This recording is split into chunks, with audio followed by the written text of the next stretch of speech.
बाजार समितीचं उद्घाटन असल्यामुळं सर्व शेतकऱ्यांना विनंती आहे, जास्तीत जास्त माल आणून माल चांगल्या क्वालिटीचं बनवून आणू. तिथं हलका माल बाजूला छाटून ग्रेडिंग करायला पाहिजे. चांगल्या मालाचे चांगले दर भेटतील खूप, कारण हलक्या माल जर त्याच्यात मिक्सचर केलं तर व्यापारी तक्रार करतो कुठलंही. असं काही कुठलंही व्हायला नको पाहिजे. त्याच्याकरता शेतकऱ्यांचं बी कायम स्वरूपी चालायला पाहिजे, आपलं व्यापाऱ्यांचं बी चालायला पाहिजे. मार्केटला जास्तीत जास्त मार्केटमध्ये फायदा होईल असं काम शेतकऱ्यांनी व्यापाऱ्यांनी करावं. नाशिक आमदार अनुराधाताईंच्या हस्ते आज उद्घाटन झालंय, काय म्हणतात? आज अनुराधाताईंच्या हाताने उद्घाटन झालं. त्यांच्यामुळं अतिशय शेतकरी चांगले खुश होते आणि त्यांच्यामुळं अजूनही माल आपल्या मार्केटला वाढेल बुवा अशी माझीवाली. आज काय भाव गेला? आता आजचा माल 4500 रुपये गेलेले आहे. 1 नंबर माल 4500 रुपये गेला, 2 नंबर माल 2500 रुपये गेलेले.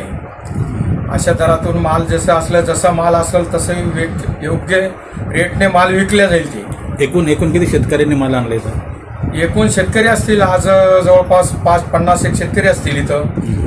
आणि इथं कुठलाही बाजारपेठ सऱ्यात पक्षा जो माल जर आता कुठल्याही मार्केटला गेला तो माल तिथं जर समजून घ्या 110 रुपये ते 120 रुपये गेला तर तो माल इथं 100 रुपये ते एकदम 110 ते 100 ते 110 रुपये इथं पण विकल्या जाणार आणि चांगल्या योग्य रेट तुम्हाला भेटणार त्याच्यात.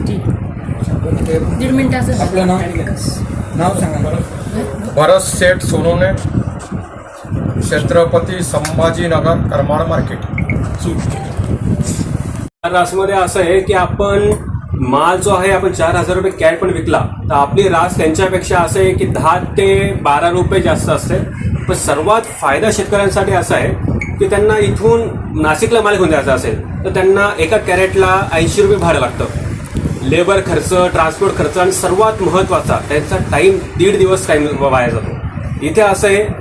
आणि तिकडे अजून एक गोष्ट सर्वात महत्त्वाची म्हणजे शेतकऱ्यांची जी मागणी असते की पेमेंट सुख सुविधा कशी आहे, तर नाशिक मार्केट, पंढरपूर मार्केट, इतर या कोणत्याही मार्केट असू द्या, सर्व मार्केटांचं पेमेंटचा एकच फॉर्म्युला असतो की आज मार्केटमध्ये त्यांच्याकडे समजा XYZ 50 लाख 10 लाख जोही माल आला, शेतकऱ्याचा कितीचाही माल झाला एका शेतकऱ्याचा त्याला ते 1.5 महिन्यानंतर चेक देतात. आजची तारीख आहे 15, त्यांना चेक भेटेल 1 लाखाचा 1.5 महिन्यानंतरचा.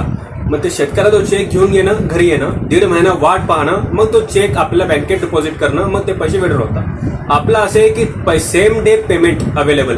तुम्हाला चेक हवा तर चेकची तारीख पण आजची. चेक घ्यायचा, लगेच बँकेत जाऊन ट्रान्सफर करायचा. लगेच तुम्ही म्हटलं कॅश तर लगेच कॅश सुविधा, तुम्ही म्हटलं UPI तर UPI सुविधा, इमिजिएटली ट्रान्सफर ते इमिजिएट ट्रान्सफर, आणि RTGS म्हटलं तर RTGS. आपलं असं आहे की सेम डे पेमेंट. म्हणजे आज उद्याही आम्ही मार्केट बंद केलं तर उद्याही कोणता व्यक्ती असं म्हणू शकत नाही की भरत शेठ करमाड बाजार समितीमध्ये भरत शेठकडून आमचे पैसे बाकी, असं कोणी म्हणणारं नाही.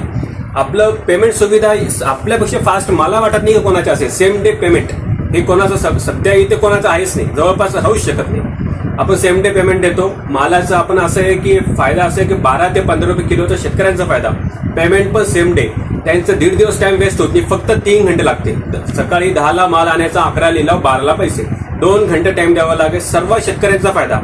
आणि जितका जास्तीत जास्त माल येईल तितका बाहेरचं तितके मोठे मोठे व्यापारी येतील. एखादा व्यापाऱ्याचा समजा 1000 कॅरेट घ्यायचा असेल आणि मार्केटला 1000 कॅरेट आले तर आम्हाला जास्त व्यापारी बोलवता येत नाही.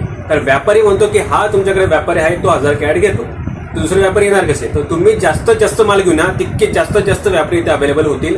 7 राज्यातले ऑलरेडी इथे व्यापारी आहेत. राजस्थान, UP, MP, महाराष्ट्र, अजून केरला व आपले तमिळनाडू वगैरह ऑल ओव्हर इंडियाचे 7 राज्यातले इथे व्यापारी आहेत. आपण एक्सपोर्ट अवेलेबल आहे.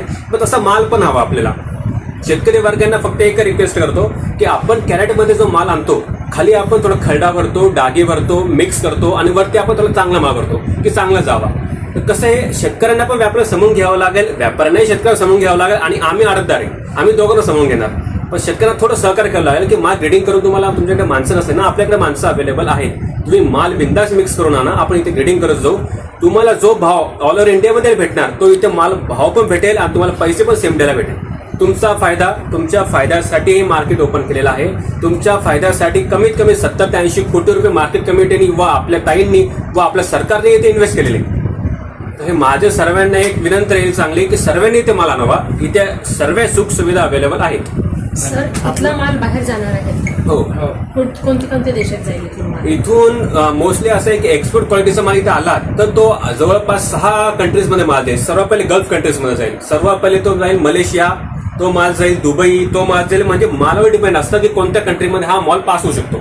आणि जो तुमचा नॉर्मल खरडा वगैरे जे असतो नॉर्मल डाग वगैरे असतो तो माल एक्सपोर्ट होत नसतो, तो माल ऑल ओव्हर इंडियावर जातो. सर्वात इंडियामध्ये डाळिंब विकायला म्हणजे महाराष्ट्रामध्ये कोणता शेतकरी सुद्धा वर्ग डाळिंब खाणार नाही. महाराष्ट्रामध्ये डाळिंब खाणारे जो लोक आहेत खूप कमी प्रमाणात आहे.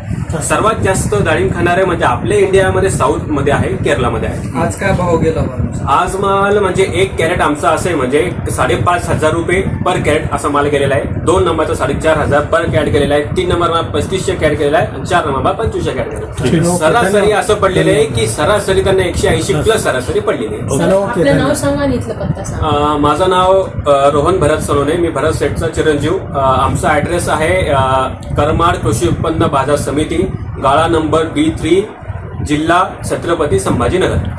ठीक आहे.